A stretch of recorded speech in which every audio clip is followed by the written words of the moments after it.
Hi there. Today we are doing a bit of exploring today.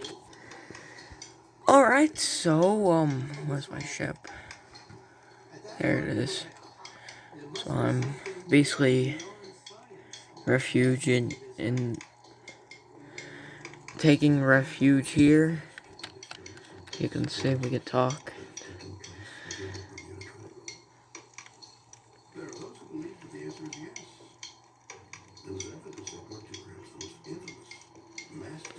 Telescope, you say? An amazing view. Okay.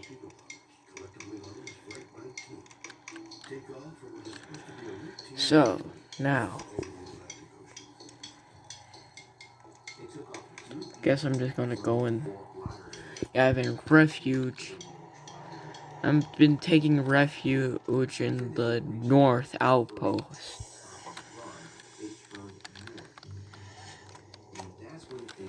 I'm currently on desertin. Nobody was really willing to name these planets, but, well, guess it was my thing to name them. So I decided to name them Ashtin, and the other one, this one, Ashtin, or I mean, desertin.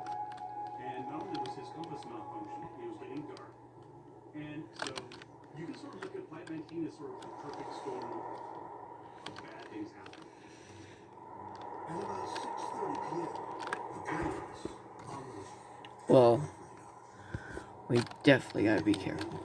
Hold up. I need to just give me a moment.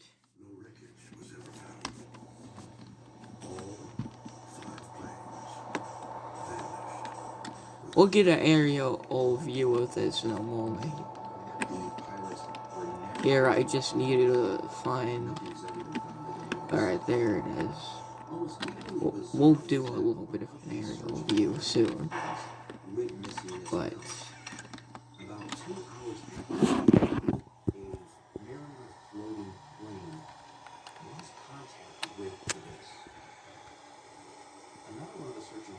Interesting.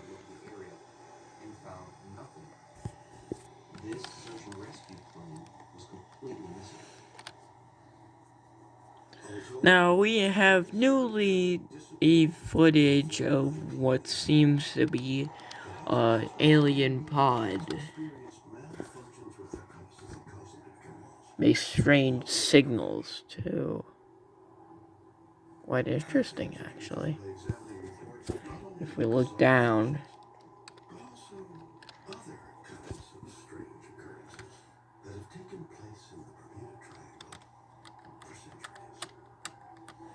we can see a pit of darkness.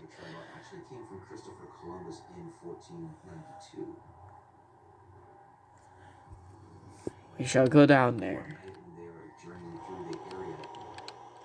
He noticed these unusual dancing lights across the water that he described as small wax candles that would rise and lower across the night sky.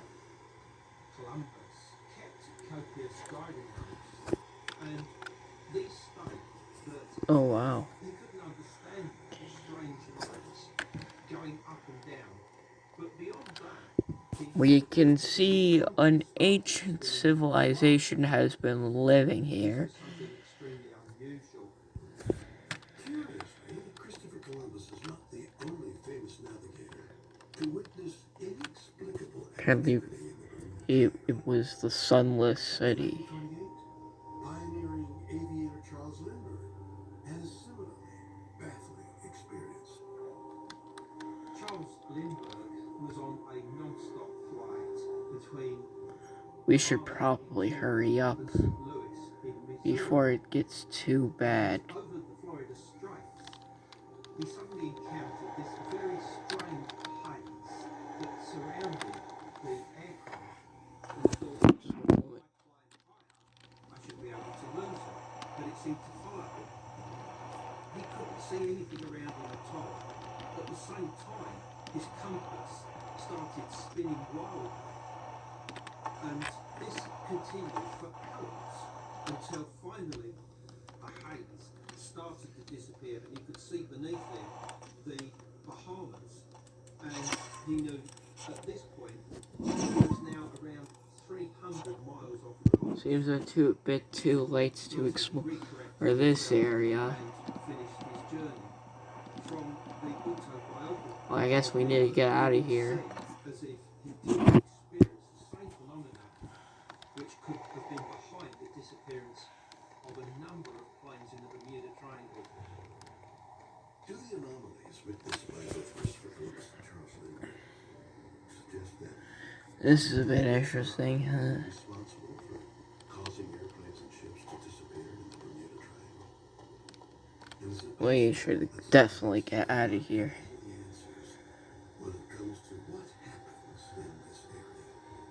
We will be taking pictures of this planet's surface soon. Oh, Lord. With all hands on board just disappearing off the face of the earth.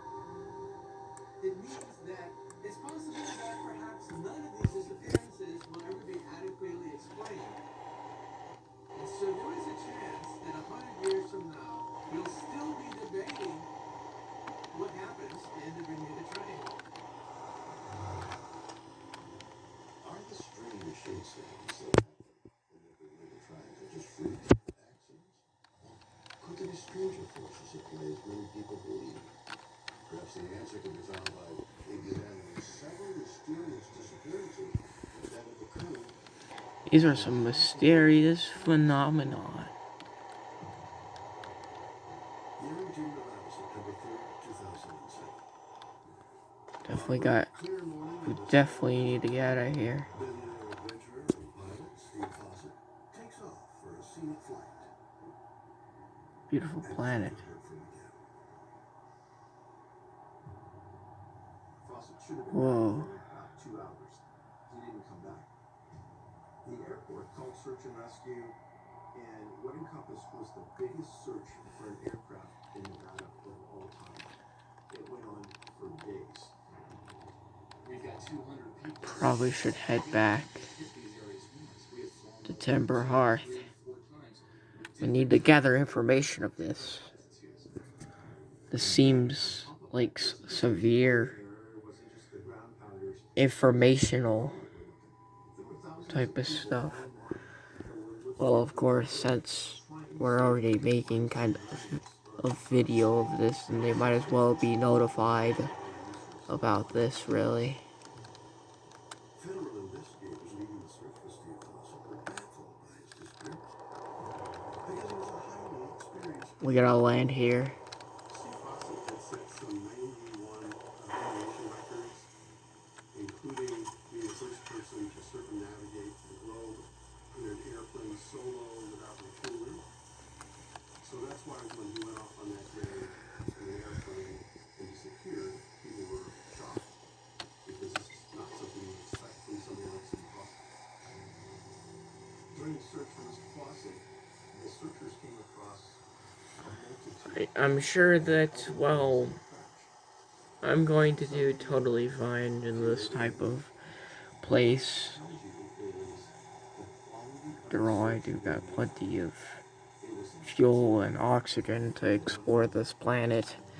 I also got a grappling hook, but I'm just gonna mostly use that for mostly of outer space missions and not just planetary missions, really.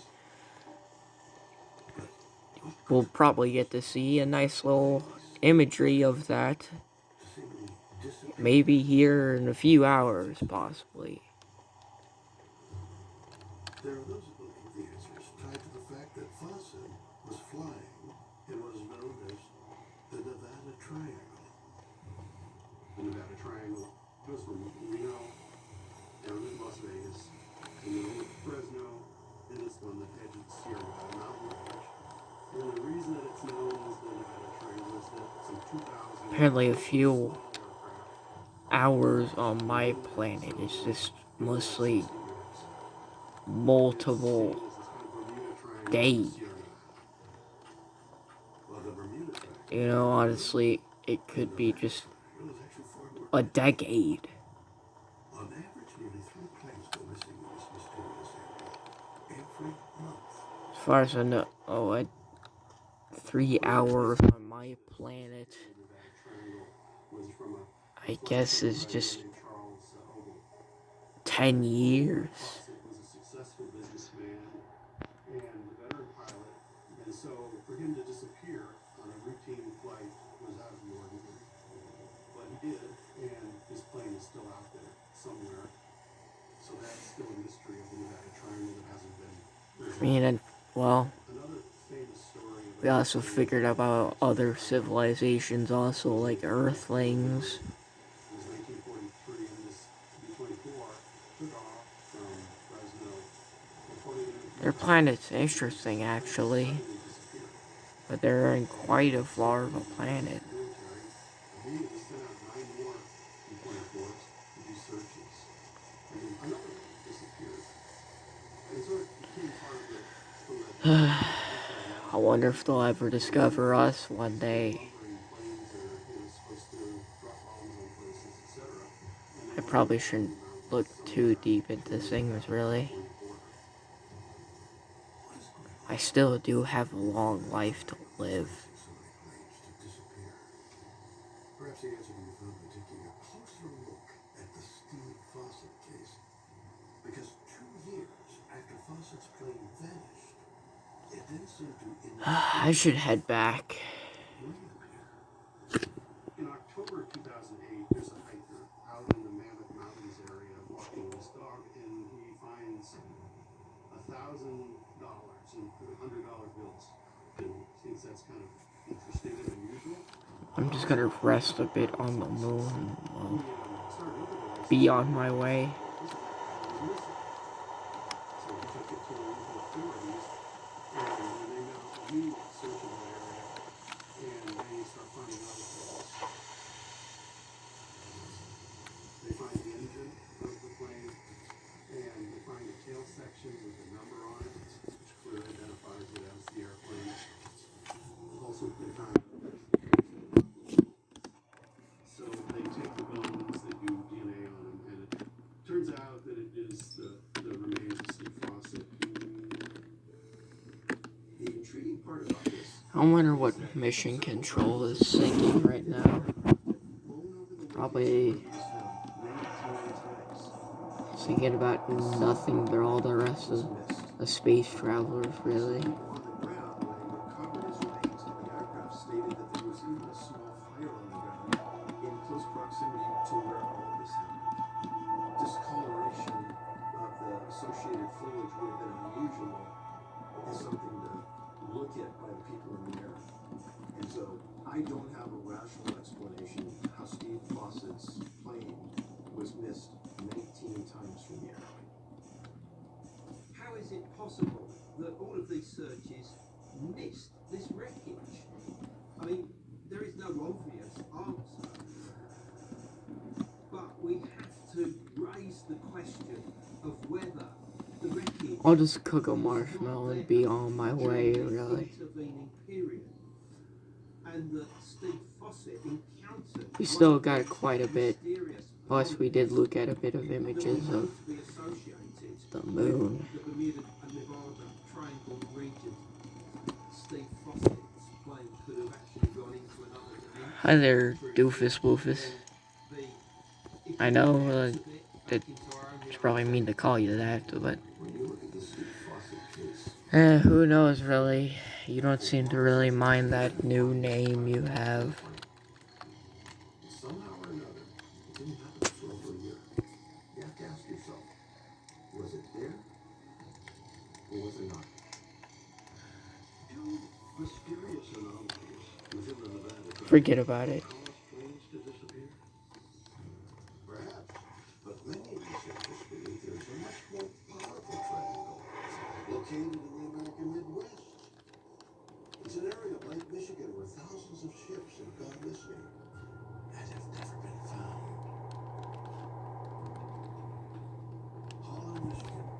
February 18, 1978. Stephen Kabaki, a 23-year-old student at nearby Oak College, I'll just land here. day of cross-country skiing along the shore of Lake Michigan. Goodbye.